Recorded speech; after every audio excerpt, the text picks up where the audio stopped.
we called it, joined by our new mascot. Stella came in to say hi and give me some love. We had a fantastic week last week. Connor, I think, was the best of us at 5-1. Con followed up at second at, I think, 4-1. I was 4-2. And Anthony, out from the shame barrel, is now at 500. 500, baby. Nailed it. Climbing all the way back from pitiful to completely average. So we have, I always forget to mention this, we have our JJ Watt rookie card giveaway. 100 subscribers, we are at 34. We are 1/3 the way there. Sign up. Get your entries in. JJ Watt rookie card giveaway. Now, we will get on to week 4. We have a lot of duplicate bets in this one. So, going to hear a lot about the same games over and over again. Before we get into our picks for all that, full house today.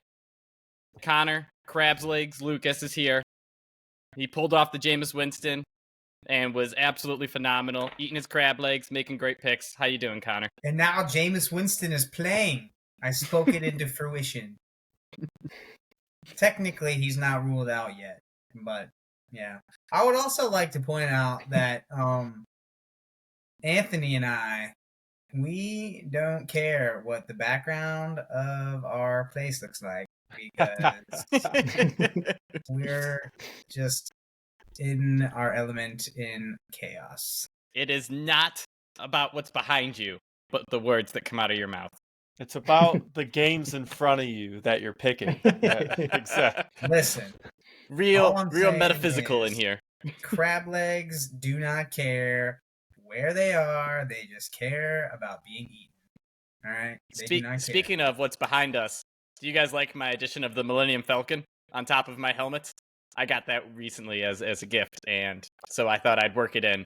Just sitting right up there. You were like, I don't know where to put this. I'll just put That's it over here. 100% how that got up there. Don't lie. That's exactly right.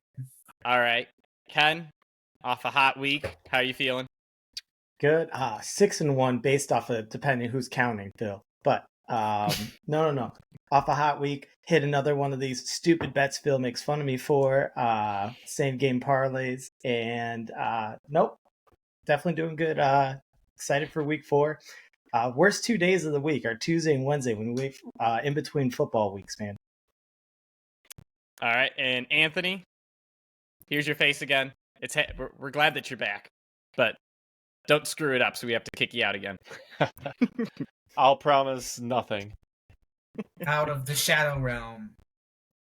All right, Connor, as the leader of us, coming off best week any one of us has had, you have, I believe, Cincinnati.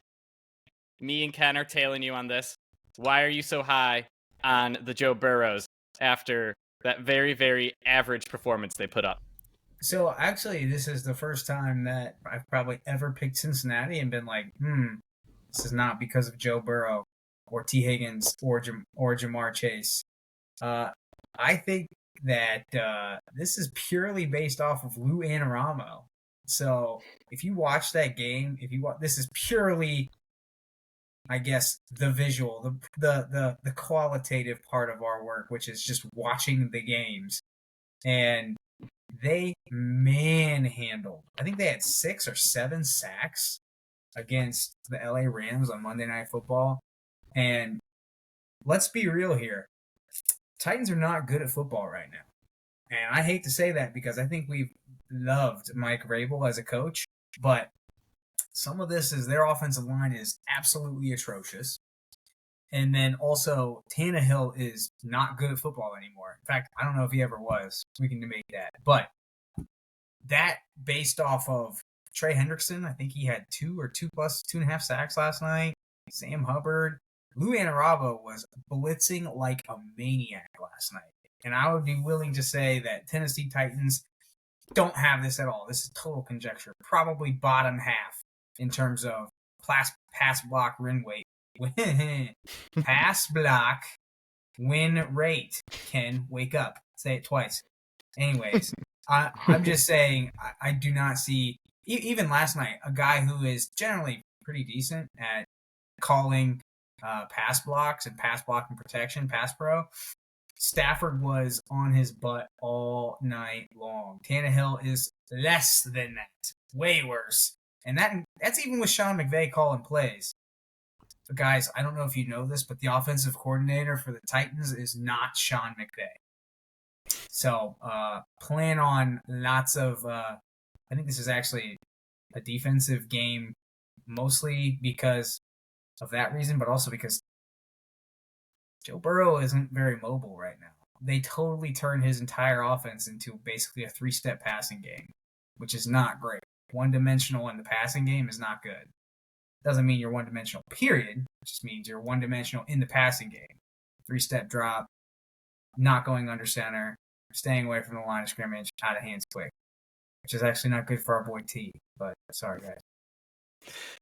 So the only thing I have to add, obviously, you're right, the defense is phenomenal, but the Titans have a terrible pass defense, and I know that you just said Burrow can't throw the ball more than 5 yards down the field, but that doesn't mean their corners are good at tackling, and T. Higgins and Jamar Chase are still just more athletic than who they're matching up with. We saw the Browns couldn't run the ball, but Deshaun Watson looked like, 2018 Houston Deshaun Watson shredding it down the field against the Titans.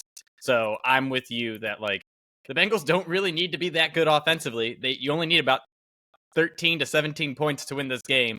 And, it's exactly what they did against the Rams. Jamar Chase can go out and get 100 catches for 101 yards for all I care. He'll get the job done. Ken, anything to add? I completely agree. And I think the more that Joe Burrow's kind of forced to do this, ding and dunk, I call it the end of career Philip Rivers offense out there. But they have the weapons to do that. Jamar Chase looked great, and Tyler Boyd, surprisingly, does really good getting open in the shorter passes. So, yes, it's a bit about the Bengals, but a lot about the Titans just not looking like they have it. They're not running Derrick Henry. The more that they play Tajay Spears, the more I will bet against them. Also, Derrick Henry, if FYI, had 56, I think, broken tackles this time or through the whole year last year. 56 broken tackles through all of 2022. He has 0 broken tackles this year. That's 0 nuts. Through 3 games. That's a large human. I was going to say, he's a large human, but he kind of plays like a train. He needs a little bit of time to get some momentum, and he's getting hit in the backfield. It is not pretty at all for anything they do up front. All right, let's go on to the second game we all have lots of picks on. That's going to be Denver versus Chicago. Me, Ken, and Connor all again. And I'll have more words coming out about this in an article, but it's plain and simple. Both teams were humiliated last week, so you can't do, they're both angry because that just cancels out. But Justin Fields looked completely lost. The coach in the interviews seemed completely lost. He's like, hey, we did a couple outside zones and he seemed to like that. Maybe we'll do a couple more of those next game. They don't know what they're doing. Connor's been on it, just yelling at Chicago for the last 2 weeks. So I am 100% on him that Chicago is lost offensively. And at least Denver, Russell Wilson in the first half has been a productive quarterback. I have him in a couple fantasy leagues, and he's put up solid-ish numbers for being, a late-round quarterback. So it hasn't been bad. They're starting to get Jerry Jeudy more involved. I just think that Denver's offense and Russell Wilson and Sean Payton are at a more established place than Chicago, which is just embarrassing given how atrocious both of these teams are. I also think, I don't know what in the world happened to Denver's defense, but they got to come back and play pissed off after giving up 50-yard touchdown after 50-yard touchdown. At least in Chicago's defense, they were playing the Chiefs, and they just got Chiefs over and over again because their offense was getting blown off the field left and right. So this is really the lesser of two evils, and Chicago has just looked like the worst team in the NFL. I don't think there's any way around it in every game they played. Ken, anything to add? It's offense and defense, man. They haven't shown up. I actually think the Broncos obviously had an awful week last week, but their defense can at least put up some sort of a defense.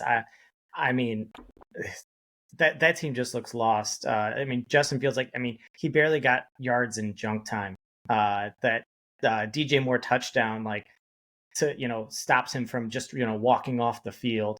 Poor DJ Moore, by the way, man. He's never getting a top 20 quarterback to throw him the ball. But yeah, I'm gonna keep going against Chicago until they show me any reason not to. Connor, you want to pile on? Of course. What do you mean? It's the golden All right, opportunity. So there's two things. I'll make them quick.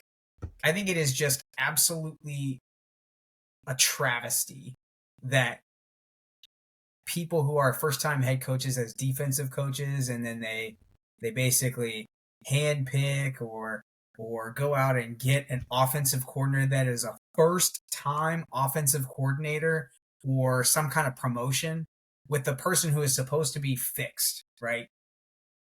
Someone like Luke Getsy, who is supposed to be great, and come in and fix somebody who, again, has lots of things that can be worked with, but as that guy's never done it before, I think is just an absolute abysmal setting. Okay, if you're gonna do that, why can we not just go get somebody who's done something like that before, who's been a head offensive coordinator or even a head coach before? Something like that, who says, hey, I've been here before, I've learned from things in the past, let's do something different, here's what I've learned, let me focus in here. That's number one. Number two, if I gave you, this is on the other end, if I gave you two stats, if I said that right side by side, Russell Wilson and Patrick Mahomes have mirror images stats, almost to the T, would you believe me?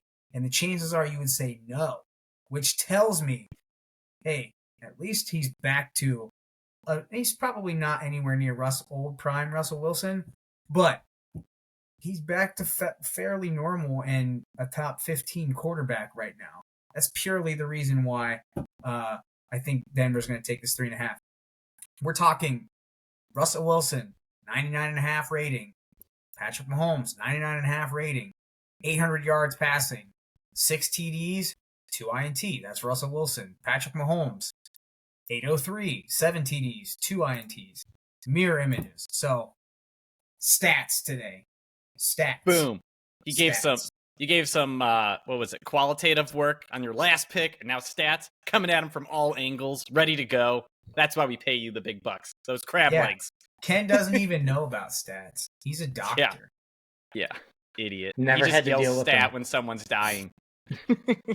My stat is very different than your stat, yes. All right, Anthony, you've been quiet. Our third pick comes from me, Ken, and Anthony. I will let you lead the way on this one. We are tailing Geno Smith and the Seattle Seahawks as road underdogs in New York. Yeah, I'm kind of surprised they're underdogs in this game. I don't know how the Giants could be favored in literally any game. They're just such a question mark each week. And I have Seattle because it's a primetime game. The Giants stink. They stunk on their first primetime game against the Cowboys, who might actually be frauds without Trayvon Diggs. We're starting to see that offense have to make plays. The Giants have let up a ton of rushing yards, a ton of receiving yards this year. Seattle's offense is clicking. After week one, we've seen that offense put up 37 points back-to-back weeks. And I see them putting up around 30 points this week against this crappy Giants defense. Unless the weather's bad, I would bet on Kenneth Walker running all over this defense. And Seattle's defense, that's the only thing that could be a little bit concerning, but as long as they keep running the ball and owning the clock in this game and owning the possession time, forcing Danny Dimes to try to throw the ball, no Saquon, I don't see how the Giants could even cover 3 points in this game. So, you are right. You are very convincing. And Connor decided to tag on. So that's all 4 of us. Easy money on Monday Night Football available. Go print it.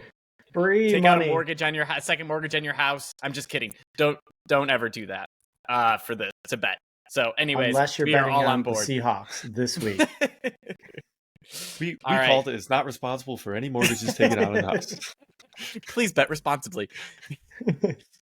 Yeah, I'm gonna keep hammering, betting against the Giants. Last year they outcoached and inched out wins left and right. So I am just loving the fact that they aren't good, and I don't know how they are favorites against Seattle, who was a respectable football team. Anthony covered most of it on my takes. Just that offense has been looking good. Let's go, Ken. Anything else? Real quick, injury report. Saquon, I hope for his sake he does not play. Coming back early from a high ankle sprain is never a good idea. He will not be 100% if he does play. And more importantly, I'd rather see him wait, another 1-2 weeks and, get a full recovery. Look at the Austin Eckler point of view. Austin Eckler is like, listen, guys, I am out. Don't even look at me for 4 weeks. That's the way to go, Saquon. That's what happens when you don't pay your running backs. And have you noticed that the Chargers offense has scored just as many points in every game? Crazy twist. That's why. Yeah, and they don't run the ball at all. Keenan Allen's playing running back, so it's fine. What? I'm blanking out on his name. Who's the backup? Josh Kelly. Yeah, as a guy who picked him up in a lot of leagues and played him in a lot of leagues, pretty disappointed. But that's the Staley way. That's the Staley way. Just be a big disappointment. All right, Connor. Yes, I love it. Do you have a cherry on top for Disappointment this? Staley. There's nothing else really to add here. I mean, it's just the layup. Daniel Jones sucks. Seattle's a respectable team with a good offense. Man, and I just feel like this is like giving points to Pete Carroll. Pete Carroll, this is like him all the way. He just wants to ground and pound and keep you down. You know what I mean? Like Dr. Seuss, I'm serious. I cannot believe, especially, maybe we're overreacting. Maybe that's what Vegas is saying here. Hey, San Francisco is really good, but man, did they look really bad. They have nothing. No passing game. None. Darren Waller, and that's it. And teams are just going to double him. Yeah, but especially with Saquon out, like that offense is even worse. All right, Ken. New England +7. You and I know what we're talking about. Taking these guys against those shameful Dallas Cowboys who are just an embarrassment, and I can't stand them. Has nothing to do with our Cowboy hate. Yeah. Anyways, you right. take the reins on this one. Why are you taking New England? So pretty simple. 7 is a big number. But the Patriots, they've stuck in there. They have a solid defense. Giving up 24 points to Miami is all of a sudden looking pretty damn good. But I mean, really, they were really in it against Philly. They could have won that Week 1 game. The defense, played well against Miami, and I think they just had a couple tough games to play. And then, did anybody watch that Jets-Patriots game? No, of course not. It wasn't on Red Zone because nobody made it into the Red Zone. The Patriots went up and they just didn't care. They were like, "Oh, we're up 1 score. Doesn't matter. You'll never touch it." I think they doubled their yards. I think, Jets had less than 200 total yards. It's just going to be a theme for the Jets all year until they please take Zach Wilson out. I don't care who you put in. It doesn't matter. They signed Trevor Siemian. He's good. That's who they wanted. Better than, Zach Wilson. But anyways, it's not about them. Yes, the Patriots have had a bad, their offensive line has looked bad. Ramondre, being a big fan of him in fantasy, it's hurting me so far this year. But I think they'll be able to stick in it. I still think that Dallas's offense is a bit overrated when they come up against a good team. And I just don't think, no, I'm not betting their money line, but I certainly think that they'll cover the 7. By the way, the big, Mike McCarthy was asked, why are you running the ball down 2 scores halfway through the fourth quarter? And he goes, well, they were showing too high, and they were just, inviting the run. And it's like, of course they were, because they wanted you to take 5 yards to carry. Sorry. That's correct. Sorry. That's correct. I'm a little worked up about that game still. But anyways, when you have such a brilliant play caller going against Bill Belichick, you don't think dumb things you say to the media are going to be used against you like that? Like, come on. You're going to be so predictable offensively. The Dallas offense, I said it all off season. I don't think CeeDee Lamb can lead an elite offense. He can be a good player. He can't, change a defense and open things up for his teammates. And it's just not happening passing game-wise for them. So lack of creativity, lack of playmaking. I don't know what's happening. And then their running game has been solid, but 7 points is way too many to cover when you're trying just to run the clock out from the start. So the big reason here, though, is if Trayvon Diggs was healthy, I think Dallas's defense would just be a menace. But after what I saw them do to the Cardinals, where the Cardinals could just run simple action and confuse them. And then, who was it? I think it was Rondale Moore or Hollywood Brown. Whenever they were matched up against Stephon Gilmore, the best corner, all they did is run sideline to sideline, and the dude was too old to keep up. I think this is just, like, the writing is on the wall for how to beat the Cowboys or stay close to them, and I think Bill Belichick is just going to take advantage of that. So, we forgot New England one plus super 7. important point. Super important point. This is the Ezekiel Elliott revenge game. He's going for at least 25 yards. I think he falls in the end zone. I think he might bust off 100 yards because Stevenson's been nowhere, and they're like, they got to figure something out with that run game. Belichick. Anthony, why would you go and take something beautiful like a 25-yard comment and go blow it out of the water and say Ezekiel Elliott is going to go rush for 100 yards? All right, it's an over-exaggerate. I'm not saying throw that. Is it 2016 or is it He's getting 25, 2023? man. I'm not saying throw it in your same game parlay or anything. I'm gonna Don't bet on it. emphasize. There's a reason, Anthony.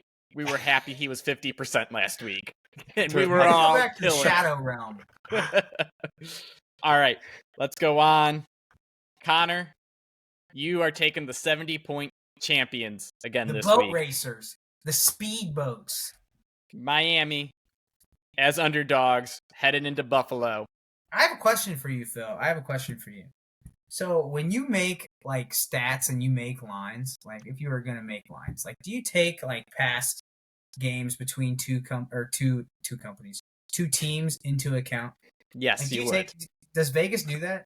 All right. So like just humor me here. All right. So starting last year, Bills Dolphins 21-19. Next game between the Bills Dolphins 32-29. Next game 34-31. Like these are really close games.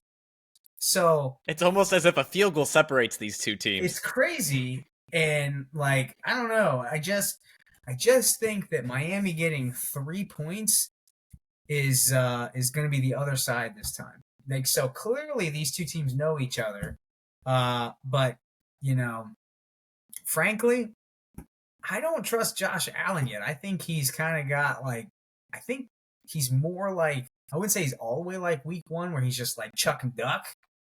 But I think if you give any kind of turnover, Mike McDaniel's going to make you look like a fool. And I think that this will be an interesting chess match, but I think Josh Allen turns the ball over here and Mike McDaniel doesn't turn back. And I think he takes the lead and doesn't get it back. So if you're giving me 3 points, by all means, I think so. By the way, if you want to talk about being an intelligent head coach and knowing your weakness, Mike McDaniel brought in Vic Fangio, the founder of the modern defense in the NFL, to run his defense. So kind of makes a little bit of a difference. All right. Next up is going to be me and Anthony. We're taking Jacksonville -3. After that humiliating showing against the Texans, all I got is they can't keep playing this poorly. All they do is drop passes and touchdowns on offense left and right. It's embarrassing. Calvin Ridley, you looked like a stud in week 1. You made my fantasy teams really happy. And now you're an embarrassment. I am... Got hurt too. No, ignore that. He's going to play. and his hands are going to work finally. He's going to make those tough catches after those beautiful passes by Trevor Lawrence. Trevor Lawrence has only played badly when they were like down 2 scores and it was just over for them. I believe they bounce back. Trevor Lawrence is going to take care of business. And the best part is they're playing Atlanta, the team we mock and laugh at. And all Detroit had to do was say, you guys aren't allowed to run the ball. Try to throw it to any of your good receiving options. And they couldn't do it because they are not well coached and they have a terrible quarterback. They need to bring in Taylor Heineke so at least they get some YOLO balls thrown up to their big time receivers. Until that happens, Jacksonville's bouncing back. I don't know what that defense was doing against CJ Stroud. Maybe CJ Stroud just is a phenomenal quarterback already. He's played well. Maybe I underrated him. Tank Dell's a beast. I have him everywhere I could possibly get him. But Jacksonville -3. It's going to happen. Atlanta is not a good football team. Got to emphasize. Anthony, anything to add on? Yeah, I mean, I'm pretty much just betting against Atlanta here. I think the usage on offense is just, we see it every week. It's just not used properly. And Jacksonville at home, this is like a must-win game for them. They need, like, Atlanta's a 2-1 team. They're 1-2. If you'd have told me at the beginning of the season that they had their prospective records, I would have told you you're crazy. Jacksonville needs to win. They need to start winning now because this division is up for grabs. It's up for grabs for any of the 4 teams. And if they don't win this game, they're in big trouble. All right. So we're going to go on to Thursday Night Football then. This is not our last pick. We actually have a couple more. Detroit -1.5. You guys, I didn't tell you because I had gotten to my 5 picks that I was feeling best about, really. And Detroit -1.5. This is Ken. This is Connor. Ken, I appreciate you guys betting against Green Bay because I think they're frauds. Oh, I got to my I was going to say, picks. why don't you just pick a 6th one, Phil? What a dummy. Because what? No, because all right, the 5 picks I have, I am very confident in. This is just be confident. Baloney. It just doesn't work. Okay. I'm liking. So I'd we'll rather take have Phil's- five loaded picks than 5 and another. Okay. One. Well, me and Connor here are getting our 6th loaded pick and going with Detroit. So the main thing is, did you guys see what happened with New Orleans and Green Bay before Derek Carr went out? They were putting Jordan Love in his place. Yes, Jordan Love has made some big plays. He is continuing to get touchdowns when they need him. Good for him. But it's a short week. You're getting back either now. First off, Christian Watson, I believe, had a setback with a hamstring. Just look at Cooper Kupp 2 weeks ago. I don't think he'll be here, and if he is, certainly limited. Aaron Jones this would be his first game back. If they were saving him for Thursday night, that is just stupid. Sorry. Wait, give him another week and a half, and have him be good. But no, AJ Dillon's not looking good. But more importantly, Detroit is just doing well. I mean, I like that offense. I like what Laporta brings. I think that, I was very worried about Amon-Ra St. Brown's turf toe. But I just want getting like subbed Anthony. I just want Anthony to cut over like the segment that we did on fantasy football earlier this year and like insert everything that I said about like Sam Laporta and like his complete like utter lack of target competition, and that he would be potentially he would have easily the best road to success with least like the best. I called that. Okay, that's the point. We called that, specifically me. I don't know why you think Anthony clips these things. I do the video editing. He's just the audio dude. I'll take all credit for it. And more importantly, in every league I don't have Travis Kelce, I have Laporta as my new tight end. Thank you, Connor. Sam Kelce, baby. Sam Kelce. All I'm saying, listen, we said it last week. Arthur Smith's going to run into a good coach and then get exposed. And that dude got exposed. Plain and simple. I'm not convinced Jordan Love is the guy yet. I think he makes good decisions. He hasn't made a ton of bad decisions, but I think to your point, I think they're bringing Jones back this week because they have a bye week in 2 weeks. So they're going to more or less say, hey, if he can go and can make it through all right, he's good. If he has any setbacks at all, he'll sit next week and then get another. Whatever. Dr. Ken, relax. I'm just trying to tell you what the trainers. I hope that's not what they're doing because that's stupid. Look, no, Cooper Ken. Kupp, thank you. No, Ken. He gets paid millions of dollars to go out there and play. Rub some dirt on it. Tell him, Anthony. Look, Anyways, Green Bay has been known to make some stupid decisions every now and then. They didn't play him last week. He probably could have played. I needed him on my fantasy team, but he didn't play, so this is bias, okay? Anyways, no, I don't think that – I'm not convinced Jordan Love is the guy yet. Plain and simple. Weapons down. Actually, I think Green Bay had a bunch of defense. Jair Alexander, I thought, wasn't playing last week either. So yeah, he was out. They got problems if not. But Sam Kelsey's going to go off. Jared Goff, man, what a like above average guy. He's definitely your second best friend.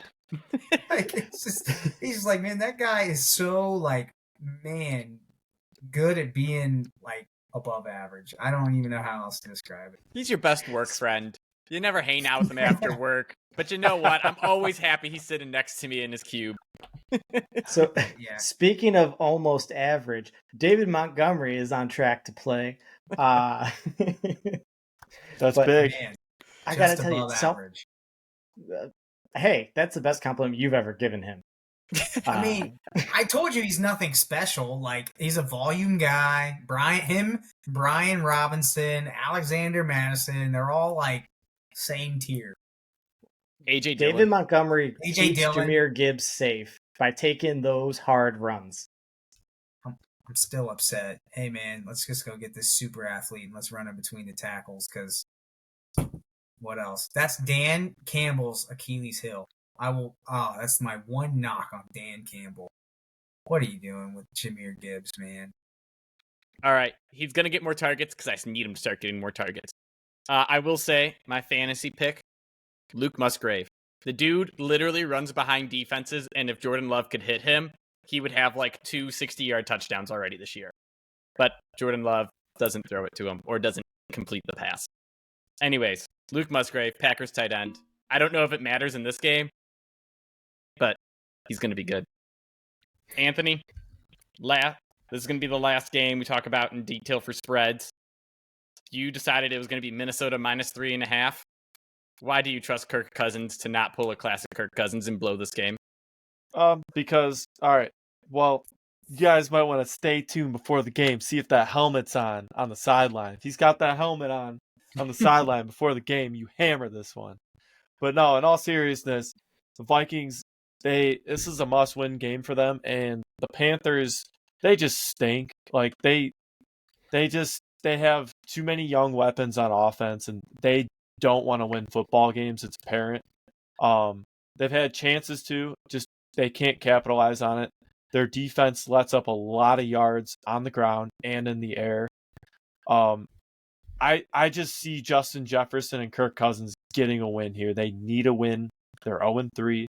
They start off this late into this division. The Packers and the Lions are starting to run away with it. And, you guys, one of those teams have to win this week. So, unless they tie, which would ruin how it works? That's how it works? Well, no, not necessarily. Ties do happen in the NFL. So, dude, you didn't even mention. I can't believe you guys are having Kirk Cousins like just total like disdain, man. The guy has been good this year. He's Phil. played good. He's played well. Trade him to the Jets. He has been a wonderful Blake Bortles quarterback. If I don't need those points in those fourth, that's a low blow. If I don't need those points in the fourth quarter, he's getting them. And if I need them, Blake Bortles would take 3 seasons to get to 6,000 yards. Hey, he had one good year where he was down 2 touchdowns every fourth quarter, and he got back to lose by a touchdown. Why did they give up on him so fast? And like they didn't give up on guys awful. like but they didn't give up on guys like Baker Mayfield or like some of these other guys that don't deserve second chances or even fifth chances. You know what I mean? It's crazy. Hey, Baker Mayfield is leading a team that is above 500. Yeah, but then when he saw him last week and what he could do, against the They Eagles. played the But Bears. It barely counts. no, I'm talking about this week against the Eagles. I mean, that game, he just until that garbage time like drive, he just looked so bad, and their run game stinks. They And have a bad that's why me and offensive Connor line. bet against him. Bad O-line. We know how bad Baker is when he doesn't have a good O line. We've seen it. He does not have a good O line in Tampa. Well, the let's fact be- that he has let's 2 be clear. wins. You guys saw it. I don't care about any Cleveland game, to be honest with you. What Yeah, about you this do. week? They play Cincinnati twice a At year, least mister. 2. Yeah.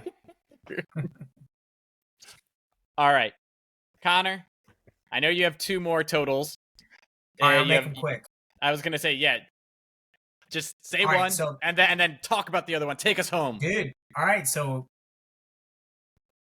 as crazy as it sounds, like right before the Pittsburgh game, it's announced that Matt Canada gets a promotion. What? Oh my goodness. You guys didn't hear about this? No, I ignore all Matt things Canada got a Pittsburgh. promotion. They are now basically making him tied at the hip to Kenny Pickett. They're taking other responsibilities away from him. This was like a total like internal move by Pittsburgh. Matt Canada has been promoted to spend more time with Kenny Pickett, taking away all the other duties, apparently, of his offensive coordinator position. which Actually, is that's a like- really good move. Phil, shut up. Anyways, so, and look at it. It worked. They beat the Raiders, and they put up more than 21. So that's all I'm If getting. he wasn't calling plays, that's a great move. That's my point. He is still, unfortunately. Oh, never mind. that. Supposedly, he's been able to focus on Kenny Pickett's development more. Whatever that means. Anyways, It's almost they as if put up that more was than his job 21 last anyway, week. but whatever. Sorry. Fine. They put up more than 21 last week. Houston's defense is not as mediocre, probably on the same level as Las Vegas. That's it. But this is more CJ Stroud and Houston. That boy is slinging it right now. I mean, he's putting up, he has 900 yards on the season. He has more yards than Patrick Mahomes and Russell Wilson, and I think he's like top 5 in yards. I think that translates eventually to points. I think it's this week. I get it, and this is all in chaos surrounding. Like, I think TJ Watt gets to him some, but he is at least getting it out of his hands fast. Robert Woods is relevant right now. Nico Collins is relevant, and Tank Dell all relevant right now. I think D'Amico Ryans is flat out turning this and saying, "Hey, we're going to pass to open up the run. Offensive line's not great. We're just going to sling the ball 50 times a game." I think he has like 35 plus attempts in each of his first 3 games, which is bonkers. He had 42 in his first game ever in the NFL. So that's number 1. Number 2 is the over in Arizona and San Francisco. San Francisco is going to score. Plain and simple. Arizona, I don't think, can stop Kyle Shanahan. I think they're going to get methodical 3 or 4 drives. I think they're going to score 3 or 4 drives a half. I think they're going to score 2 touchdowns apiece. I think they're going to put 3 or 4 touchdowns on this one. So there's your half. Josh freaking Dobbs, man. That guy. I'm telling you, I don't Former care. Browns quarterback, Josh Cleveland Dobbs. Browns quarterback? Yeah. Whatever. No, who cares? We don't care about that. I don't want to brag, but we cut him. Listen, all I'm saying is like another guy who again moved the ball against an elite pass rusher in Micah Parsons. He's already done it once. James, very average Connor, is moving the ball pretty well. Again, still not a huge fan of Weirdo, whatever their head coach's name is, Mr. Zoom guy. Zoom. Yeah. Anyways, but purely this is based off of eye test from last week. That's it. God, I can't believe you guys didn't know about Matt Canada. I'm going to tell you that right In now. my God, defense, do I it was- not care about Matt Canada. It's like the news about the Steelers' offense is borderline like water is wet kind of stuff. Uninteresting. Until they- they bench Najee, I don't care. Oh, sorry. Mike Tomlin, 8 hours ago, denied the Matt Canada promotion. So it was reported before kickoff, prior to week 3, that Las Vegas Raiders, the Pittsburgh Steelers, Matt Canada was promoted internally within the organization to a more prominent role to work daily with Kenny Pickett. Whoops. Check your job, sources. the only job he's responsible of, making sure his first round pick quarterback works out. So, Anthony, you have 2 more picks. We'll give you a quick couple sentences. Rams plus 1.5, Pitt -3. Oh yeah. Rams. They're gonna move the ball. I think Stafford's gonna get back on track this week with that offense. Pukanua, whatever his name is. I don't know how to say it. Did you call What are him you Poo doing? Kanua? What are you Pukanua. doing, man? I was just about to compliment you for knowing clearly about the Matt Canada promotion by picking the -3, but now I'm taking it back. No, but I think the Rams could get the win this week, especially getting points. Then I got Pittsburgh -3. I think Houston will keep that game close. I could see that overhitting. I'm on Connor's bandwagon with that pick. But I think ultimately Pittsburgh's defense on the road, Tomlin just knows how to win games, and he's going to keep them in that game. That defense will probably get him a touchdown or so. So I could see them covering 3 points. With You that, heard it here first. the hope for the over. We want the Steelers defense to have 3 touchdowns. Hey, they did it against the Browns. They damn near got 3. I mean, Anthony, I like that Rams pick. I can't have too many picks because I'm Phil. Hey, but, you know what? You only have the 5 limit. too. So in your face, you Because get my it. number's Do 5. I only have 5? I Actually, spray and prayed 3 of those picks. On the sheet. I don't put 'em know. right If next look to each other. again, I got the Rams Oh, plus don't 1.5. Listen, All right. you guys need. I try to do odd picks. I didn't pick last week. I picked 6, but I try to do odd picks so that I can automatically know if I won or I lost. That is a good point, though. I got to start doing more odd picks. Phil, you didn't say that. You said 5 is my number, so I don't want to hear No, about. I said I got 5 that I'm very confident in. Everything else, I am not at that confidence level, so I don't want to bet it. Why would I waste money when I have better picks? You want to know why? Because you got the hot hand. That's a math thing. With Hey, that, because before I start screaming, we are going to sign off. If you want to know something that you can have a high influence in and a great chance of winning, it's our JJ Watt rookie card giveaway. 100 subscribers. We're at Go 34. subscribe.